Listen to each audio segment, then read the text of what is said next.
You're pulling daily audit logs, tracking Teams messages, exporting activity from Power BI, and yet your execs still ask, so what? If you're tired of guessing how M365 usage impacts your KPIs, this is for you. We're about to map real business value, not just usage stats. If you want to see how your workflows tie directly to outcomes, keep watching.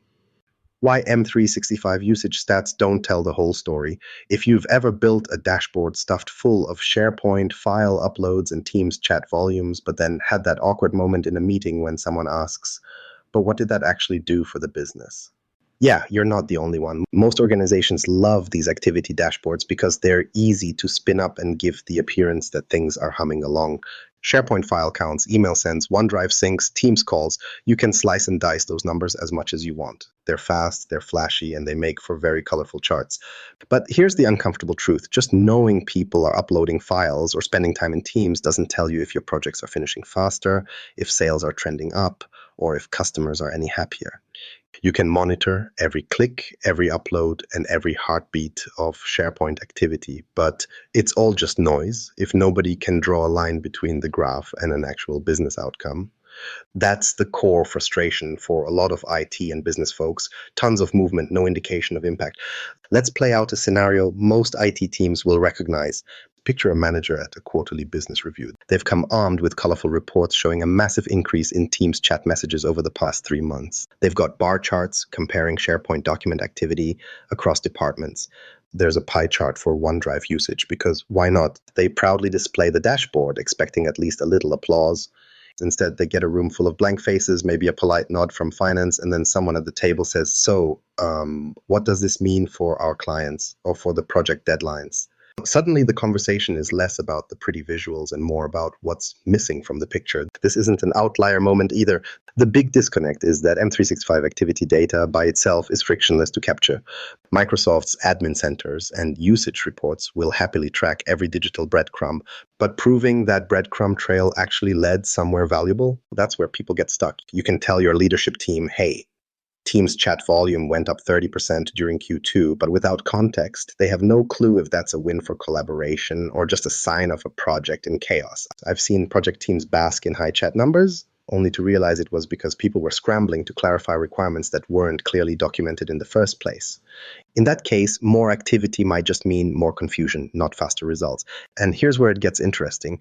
Studies from industry analysts, including Forrester and Gartner, have shown that many organizations equate an uptick in M365 usage with digital transformation or business outcomes.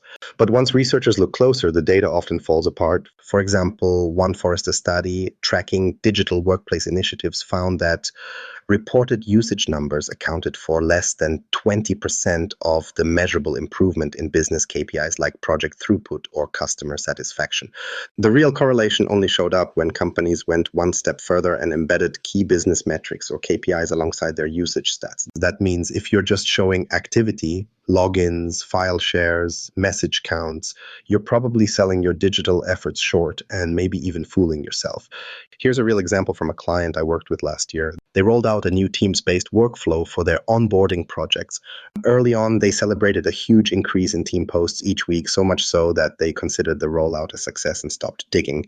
But a few months later, HR flagged that project completion times hadn't budged at all. All that banter on Teams, a lot of it was people spinning their wheels, not actually moving projects to done. If they tracked completed onboarding tasks or project cycle times next to their team stats, they would have noticed sooner that chat activity on its own didn't guarantee real progress. What's even more common is treating the presence of M365 activity as proof that users have adopted a new tool or workflow. But as anyone who's ever pushed a new SharePoint site knows, clicking a link or opening a document isn't the same as mastering a process or making an impact for the business. In some cases, you get plenty of usage activity because users are lost. Other times, silence means work is getting done efficiently. Vanity metrics dress up the dashboard, but they can hide underlying problems. So if your dashboards mainly showcase SharePoint and Exchange usage, you're measuring motion, not meaning. The answer to that skeptical so what from your leadership team starts with ditching the assumption that more clicks and messages equal more results. You need to pull in data that actually matters, things like sales closed, cases resolved, or projects launched on time. That's how you move beyond surface level reporting. There's a much better way. And it starts by putting your M365 metrics side by side with the raw business numbers your execs really care about. Now imagine if you could wire up your M365 data directly to those business KPIs. What could you uncover if you stopped guessing and linked usage to what moves the dial for your organization? Let's see how that actually works. Connecting M365 data to custom KPIs, the missing link. If you've ever wondered whether that extra bump in SharePoint site hits actually helped your sales team close more deals, or if it just added more noise to your digital workspace, you're not alone. A lot of us sit with slick usage dashboards hoping these metrics mean something concrete. Unfortunately, M365 activity data and real business outcomes often live in totally separate worlds. It's the classic silo problem.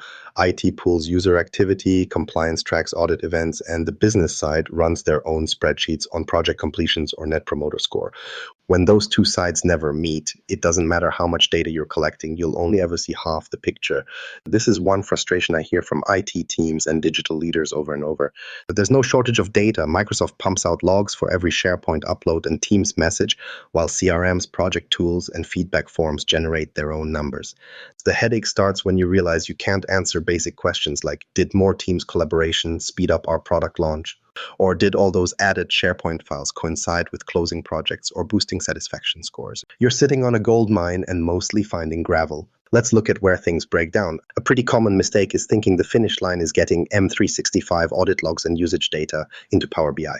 You set up automated refreshes from the Microsoft Graph, plug in your standard usage reports, maybe layer on some activity by department or location.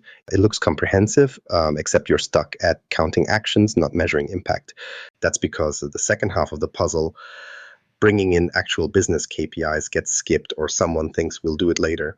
In the end, you have beautiful dashboards about logins and uploads, but you still can't answer whether any of it moved customer satisfaction, improved delivery timelines, or increased revenue. Picture this. A project manager comes to IT with a problem. Her team has ramped up in Teams chat and collaboration during a critical phase. She wants to know, did all that conversation actually help the project finish faster? Or was everyone just frantically messaging because the process was unclear? The only way to know for sure is to bring in both sets of numbers. Teams activity from audit logs and project timeline data from whatever source is tracking delivery, maybe a project management tool, maybe just a simple Excel sheet with start and finish dates. So where do you begin? The ground level step is grabbing the right data from both sides. On Power BI side, you've got options. There are out-of-the-box M365 connectors that tap directly into SharePoint, Teams, OneDrive, and Outlook activity reports. Pulling in those audit logs is usually straightforward, if a little fiddly. Most of the time, you're exporting user, site, or file activity with a date stamp. Now, on the KPI side, you want those high-value numbers, the sales pipeline, project completions, NPS scores, whatever aligns with your business goals. These typically live in a CRM, a project system sometimes buried in Excel, or even available by API. Power BI brings these sources together easily. You just import your KPI tables, connecting via SQL database, a SharePoint list, Excel export, or directly from services like Salesforce or Dynamics. The tricky bit is what comes next.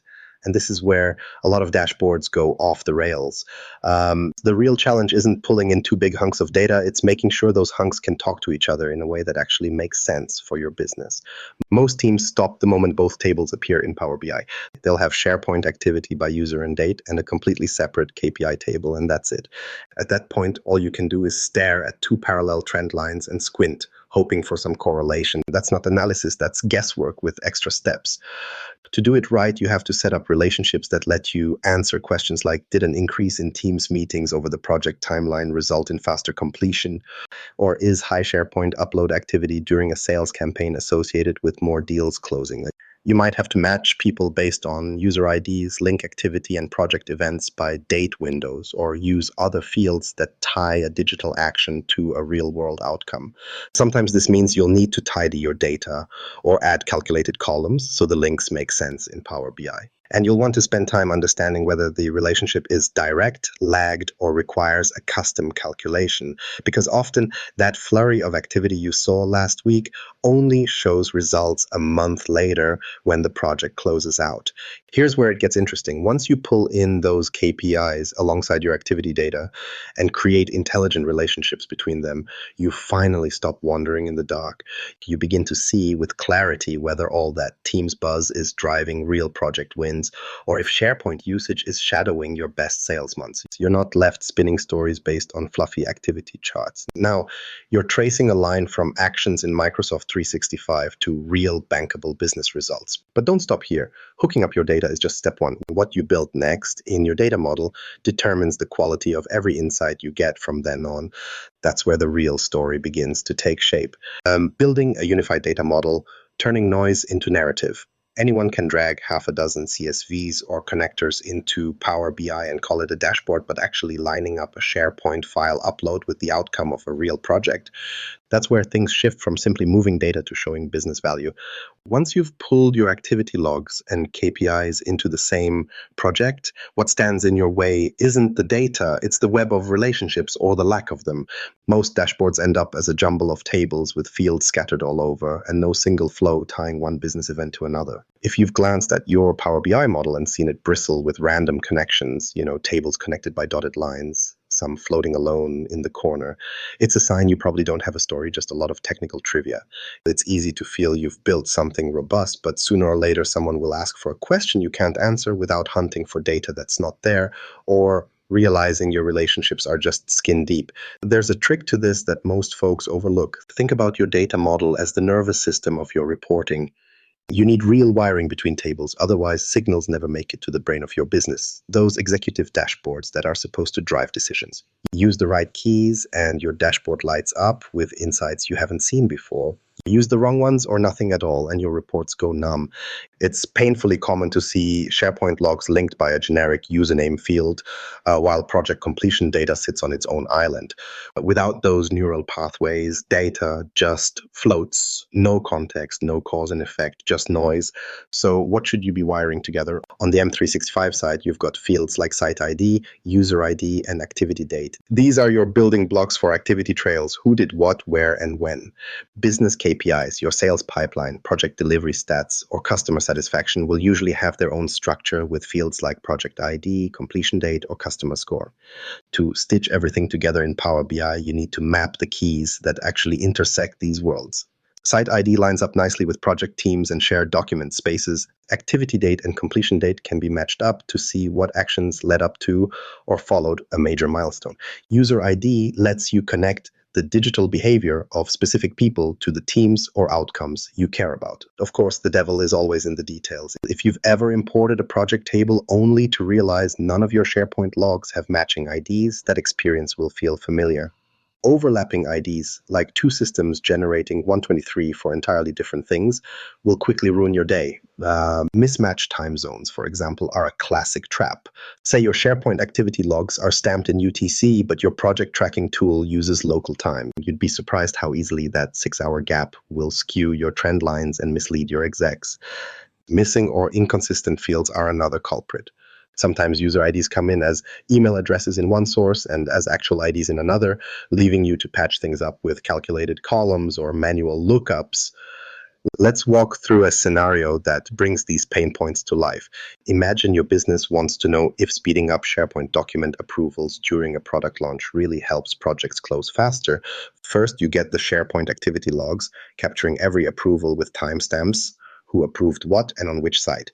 Next, you bring in your project timeline data, maybe from a project management system, with each project's kickoff, milestones, and completion date. The next move is connecting those dots, mapping approvals by activity date, perhaps narrowed to a specific window around the project's final phase, onto the milestones in your KPI table.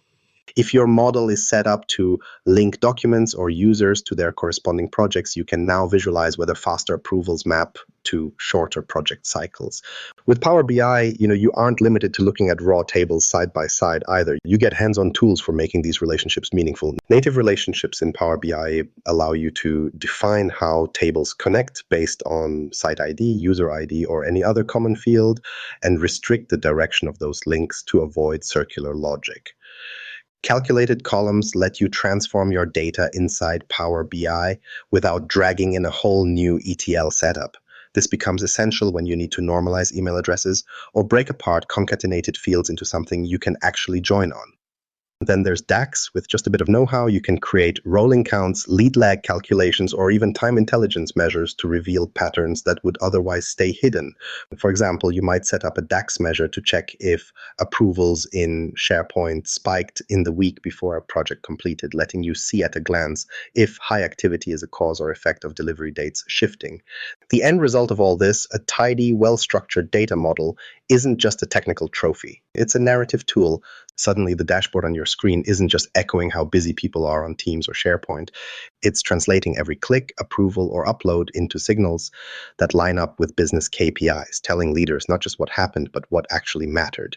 You can now see if those extra SharePoint approvals in crunch time genuinely correlated with faster project delivery, or if the numbers are just bouncing in their own lanes with no connection. You've got a dashboard that answers real questions, not just log statistics. Now, what if you could do even more? Predict how adjusting your M365 rollout might boost business KPIs next quarter, or model what-if scenarios to back your next IT investment. That's where Power BI's advanced tools start to shine. From reporting to ROI, advanced Power BI tools for real impact. If you've ever sat across the table from a finance director and tried to justify your next Teams or SharePoint upgrade, imagine how different that conversation would feel if you could clearly say, a 10% bump in Teams meetings helped us close projects 25% faster. That's the kind of ammo executives understand: real return on investment instead of technical activity logs. By the time you have a unified data model tying your M365 usage to business KPIs, you're finally in a position to go beyond reporting what happened. Now you can look ahead and ask, what if? And why? The truth is, most dashboards are built to look backward. They hand you page after page of charts on last month's activity and hope someone can spot a trend. But if you want to spark real changes or make a business case for more investment, static reports only get you halfway there. You need tools that help you explore scenarios and test theories. Basically, you want to let your data answer the questions leadership will actually ask next. For that, Power BI gives you a toolkit that's more advanced than most realize. With parameters, what-if analysis, and a bit of DAX, you can turn the typical rearview mirror report into a true business forecasting engine. Let's talk about the tools you'll use. Power BI parameters work a lot like sliders on a mixing board. You can set up a what-if parameter, say, to model hypothetical, what happens if Teams chat engagement goes up by 15% next quarter. Your dashboard doesn't just show what did happen, it lets anyone explore what could happen by nudging these scenario sliders. What surprises a lot of admins the first time they try this: it's fast and visual and works right out of the box. You set a base value, a minimum, maximum, and a step, and Power BI creates the variable for you. Then you connect that parameter to a measure like project delivery time or customer NPS to watch how shifting digital engagement might play out on core business goals. Here's a scenario that hits home for most project-driven teams. Imagine you've noticed delivery speed for key projects tends to line up with periods of intense document upload and feedback in SharePoint. With what-if parameters, you can build an interactive slider for SharePoint engagement. As you increase or decrease the simulated engagement, your dashboard instantly recalculates projected project cycle times using measures built in DAX. The leadership team can see in real time the likely impact of rolling out new SharePoint training or boosting adoption campaigns, not as a guess, but as data-supported projection. It turns your usual quarterly review into a strategy workshop, not just a status update. This is where DAX gets interesting. Yes, it's the backbone for calculated columns and measures, but its real power for business impact comes in rolling calculations and predictive patterns. Want to find the relationship between Teams meeting activity and project completion rates? You can build a rolling correlation correlation using DAX time intelligence functions. That way, you're not just comparing one month to the next, you're seeing how changes in M365 usage ripple through to business KPIs over time. For example, you can measure if higher Teams meetings in month one actually drive better outcomes or faster completions in month two or three. Many people don't realize you can even plot these lagged effects visually, right, in Power BI, helping you spot cause and effect instead of just coincidence. But before you start making bold claims, here's the step a lot of folks skip: validation. Just because two metrics rise at the same time doesn't mean one caused the other.